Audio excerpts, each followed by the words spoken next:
In Sangareddy district's suspension have arisen Kasam shopping complex in Narayana Khed, and locals are questioning whether the complex has all necessary approvals and whether the construction followed a sanctioned building plan. Concerns include a complaint with fire safety and parking norms as well as a clarity to revenue roads of their land. Allegations have also surfaced that clothes are being sold at high prices and with the doubt over quality and reports to excess cash collections without proper bills. Residents are demanding that the official conduct a thorough inspection and a complex and provide clarity on permissions, pricing and standards. They insisted that strict actions to be taken if violations are confirmed as public trust and consumer rights are at stake.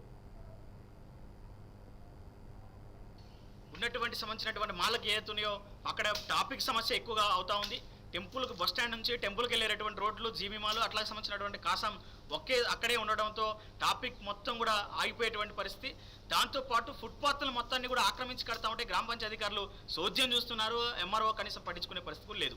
ఇప్పుడు 107 యాక్ట్లో అక్కడ ఉన్నటువంటి సంబంధించినటువంటి మాల్స్కి ఏతున్నాయో permission upstair buildings కానీ ఒక LTR case అసలు భద్రాచలం పట్టణంలో గత 5 సంవత్సరాల నుంచి ఒక ఎల్టీఆర్ కేసు కూడా నమోదు కానటువంటి పరిస్థితి. తహసీల్దార్ మాత్రం దాని గురించి పట్టించుకునే పరిస్థితి లేదు. దాంతోపాటు ఇక్కడ ఉన్నటువంటి ఎవరైతే మాలకు సంబంధించినటువంటి పర్మిషన్స్ ఇచ్చారో అసలు ఆ పర్మిషన్ ఎందుకు ఇచ్చారు, ఎక్కడిచ్చారు, ఎలా ఇస్తున్నారు, అసలు మాల్ కట్టడానికి ముందే పర్మిషన్ పెట్టుకున్నారా, ఓన్లీ బిల్డింగ్ మాత్రమే పర్మిషన్ ఇస్తున్నారా అనేది ఇప్పటి వరకు ఏ అధికారి కూడా మాత్రం చెప్పేటువంటి పరిస్థితి లేదు. ఎవరైనా అడిగితే వాళ్ళు పైసల కోసమే అడుగుతున్నటువంటి పరిస్థితిలో ముద్రేసి వాళ్ళకి కావాలని ఇబ్బంది పెడుతున్నటువంటి పరిస్థితి ఒక పక్క కనబడతా ఉంది. ట్రాఫిక్ సమస్య అవుతా ఉంది, పర్మిషన్స్ లేనటువంటి సమస్య అవుతుంది, జిఎస్టీ సంబంధించినటువంటి బిల్స్ ఎక్కువ ప్రజలపై భారం మోపుతున్నటువంటి పరిస్థితి. దాంతోపాటు ఫుట్పాత్లు మొత్తాన్ని కూడా ఆక్రమించేటువంటి కట్టేసి ఈరోజు మాల్లో లేపుతున్నటువంటి పరిస్థితి. ఈ అన్నిటి మీద సమగ్ర విచారణ చేయాలని చెప్పేసి సిపిఎంఎల్ మాస్టర్ పార్టీ డిమాండ్ చేస్తూ ఉంది.